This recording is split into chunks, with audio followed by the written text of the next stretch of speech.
श्री स्वामी समर्थ. नमस्कार मंडळी, स्वागत आहे तुमचं माझ्या यूट्यूब चॅनलवर. श्री स्वामी समर्थ महाराजांच्या कृपेने तुमचा आजचा दिवस सुखात आनंदात जावो आणि महाराजांच्या कृपेने तुमच्या सर्व इच्छा श्री स्वामी समर्थ महाराज पूर्ण करोत ही श्री स्वामीचरणी प्रार्थना करूया आणि आपल्या आजच्या नवीन व्हिडिओला सुरुवात करूया.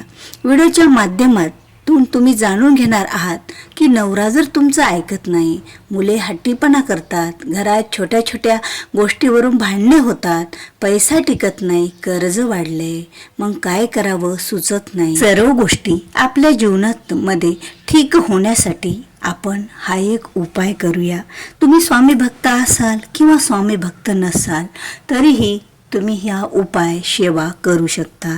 कारण बघा, घरात जर सतत वादविवाद भांडणे होत असतील तर घरात लक्ष्मी माता टिकत नसतात. लक्ष्मी मातेला स्वच्छता सोबत पवित्रता सोबत घरात शांतता सुद्धा अधिक प्रिय आहे आणि ज्या घरामध्ये शांतता राहत नाही त्या घरामध्ये लक्ष्मी माताही नांदत नसतात आणि यामुळे मग आपल्या घरामध्ये गरिबी यायला सुरुवात होते. मग भांडणे, किटकिटी, वादविवाद जे छोट्या छोट्या कारणावरून सतत आपल्या घरात सुरू असतात त्यामुळे लक्ष्मी माता ह्या कदरून आपल्या घरातून निघून जात असतात. मग यामुळे मग आपल्या घरामध्ये पैसा टिकत नाही, कर्ज वाढतंय आणि पैसा टिकत नसून ज्या वेळेला कर्ज वाढत असतं त्यावेळेला घरामध्ये गरिबी येते आणि गरिबी घरात आल्याच्या कारणाने आणखीनच आपल्या घरामध्ये वादविवाद हे व्हायला लागतात. आणि बघा, जे आपल्या घरातील छोटी मुले असतील किंवा मोठे मुले असतील ते जर हट्टीपणा करत असतील, आपलं ऐकत नसतील, आपल्या वडिलांचं किंवा घरातील मोठ्या माणसांचं ज्या वेळेला मुले ऐकत नसतील त्यावेळेला सुद्धा घरामध्ये खूप अतिशय अशी चिडचिड होते आणि घरातील सर्वांनाच वाटत असतं की घरातील लहान लेकरांनी किंवा मोठ्या लेकरांनी आपल्या घरातील सर्व मंडळीचं ऐकावं, आईच्या वडिलांच्या आज्ञेचं पालन करावं. ह्या सर्व आईवडिलांची इच्छा असते. घरातली मोठ्या माणसाची मुलांविषयीची ही एकच इच्छा असते की मुलांनी आपलं ऐकावं. पण हल्लीचा काळ असा झालेला आहे की मुले खूपच हट्टीपणा करत आहेत. मुले हे आपल्या आईवडिलांचं ऐकत नाहीत, घरातील मोठ्या छोट्या मंडळीचं ते ऐकत नाहीत. यामुळे सुद्धा मुले अभ्यास करत नाहीत आणि ज्या वेळेला मुले अभ्यासच करत नाहीत त्यावेळेला त्यांना जॉब, नोकरी किंवा पुढे त्यांचं कसं होईल या चिंतेमध्ये ते आईवडील पडलेले असतात. ह्या सर्व गोष्टींचं जर पाहायला गेलं तर आपल्या जीवनावर खूप मोठा परिणाम होतो. कारण संसार म्हटलं तर चार घराच्या भिंती ज्या असतात त्यामधील जे वातावरण असतं, त्यामधील जे लोक असतात, घरामध्ये जे काही आपलं घर ज्या वस्तूंनी सजलेलं आहे त्यापेक्षा घरातील लोकांच्या विचारांनी सुद्धा घर सजलेलं असतं. जर तुमचे विचार एकमेकासोबत पटतच नसतील तर बघा, चार भिंतीच्या आत घरात राहूनही त्या संसाराला कोणती नवीन दिशा मिळणार. कारण संसार ह्या दोन गाड्यांच्या चाकांचा असतो. मग नवरा बायको आणि हे दोघं जण हे वजं वाहत असतात. पण ज्या ठिकाणी बायकोचं नवरा ऐकतच नाही, त्याला काहीतरी व्यसन आहे, जरी त्याला व्यसन नसेल तरीही तो बायकोचं ऐकण्यात खालीपणा वाटतो. ह्या सर्व गोष्टी एक वेगळ्याच प्रकारचा परिणाम आपल्या घरावर होत असतो. मग बायकोची चिडचिड होते. मग ज्या वेळेला घरातलीच लक्ष्मी ही खुश राहत नाही, ती चिडचिड करते, त्यावेळेला सुद्धा लक्ष्मी माता कशा बरं आपल्या घरात टिकतील. तर या सर्व गोष्टींचं निरासन होण्यासाठी आपल्याला हा एक 11 दिवसाचा उपाय करायचा आहे. आता 11 दिवसाचा उपाय करायचा आहे म्हणजे काय, 11 दिवस आपल्याला एवढा जास्त मोठा वेळ लागणार नाही. तर फक्त आपल्याला दररोजचा 5 मिनिटाचा वेळ लागणार आहे या उपायासाठी, या सेवेसाठी. कारण याला आपण सेवासुद्धा म्हणू आणि उपायसुद्धा म्हणू. आपण उपाय का म्हणायचा आहे, कारण आपल्या कुठल्या तरी गोष्टीचं चांगल्यासाठी आपण ही सेवा करत आहोत, जे उपाय म्हणून हा उपाय आणि सेवा ह्या दोन्ही गोष्टी या सेवेमध्ये सामावलेल्या आहेत.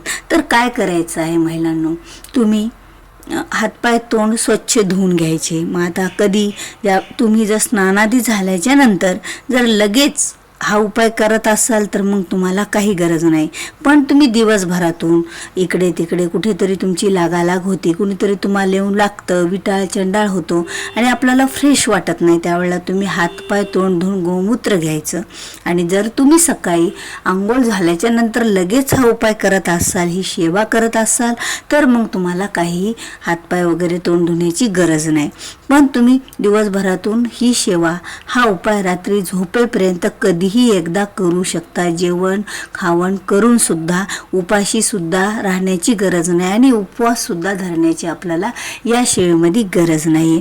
तर ती सेवा, तो उपाय कोणता आहे बघा. या उपायासाठी तुम्हाला 1 पेला पाणी लागणार आहे. एक छोटा तामणात पेल्यामध्ये तुम्ही पाणी घ्या आणि 2 अगरबत्त्या. आता ह्या ज्या 2 अगरबत्त्या आहेत त्या आपल्याला देवघरात लावून ठेवायच्या आहेत.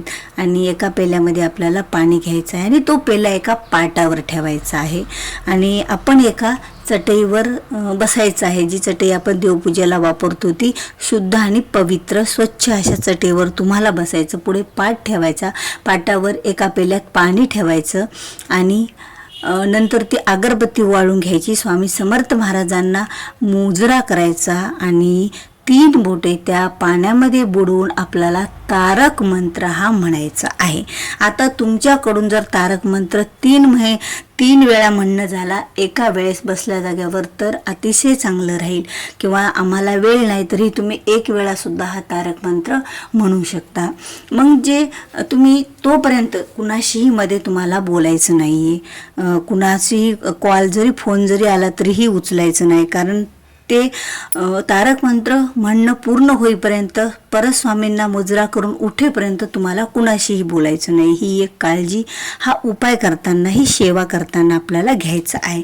मग हा उपाय करताना मग जे तुम्ही जे तारक मंत्र म्हटलेलं जे तीर्थ तयार झाला आता त्या पाण्याचं पेल्यामध्ये, मग ते तीर्थ तुम्ही तुमच्या पिण्याच्या पाण्यात टाकायचं आहे. आणि ते पाणी सर्वांनीच घ्यायचं घरातील. कारण बघा, घरामधील ते कटकटी, वादविवाद, भांडणे हे जे प्रकार घडतात ना, त्या सर्वांचं निरासन होण्यासाठी, एकमेकाचं जुळण्यासाठी, आपल्या कुटुंबात ऐक्य राहण्यासाठी हा उपाय अतिशय चांगला आहे. आणि यामुळे घरातली मुले पण हट्टीपणा करत नाहीत, आपला नवरा पण ऐकतो आणि सर्व काही ठीक होतं. आपल्या डोक्यावरचं कर्ज पण फिटतं, कारण ही स्वामींची सेवा आहे. ज्यावेळेला तुम्ही मनातून ध्यानातून स्वामींची सेवा करताना त्यावेळेला श्री स्वामी समर्थ महाराज आपल्या भक्तांची सदैव पाठीशी राहतात. आणि हा तर तारक मंत्र आहे, आपल्याला तारून नेणारा आहे. आपल्या जीवनातील सर्व संकटे, जे काही विघ्न असतील ते सर्व तारून नेणार आहे. त्यामुळे हा जो तारक मंत्र आहे आपल्याला 2 अगरबत्त्या लावून अशा प्रकारे म्हणायचा आहे. आणि जे अगरबत्तीचा जो अंगारा पडतो तो आपल्या घरातील सर्वांना लावायचा.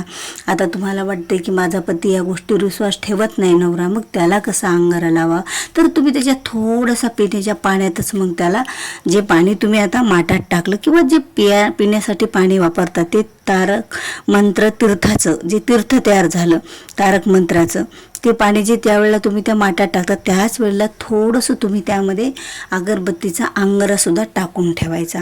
आणि ही जी सेवा आहे ना ती तुम्ही लगातार 11 दिवस करायची आहे. मग कोणत्याही एका गुरुवारपासून सुरुवात करा किंवा तुम्हाला वाटेल तेव्हापासून सुरू करा, कारण सगळे दिवस हे चांगलेच असतात सेवा करण्यासाठी, उपाय करण्यासाठी.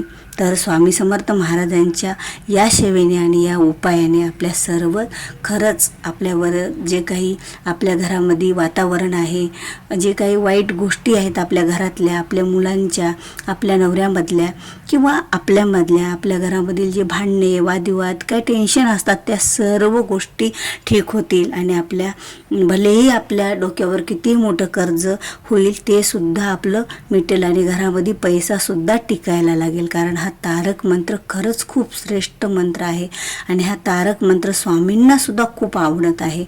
आवडणारा असल्या कारणाने आपल्याला सर्वच गोष्टीपासून त्याचं सुटका होत असते.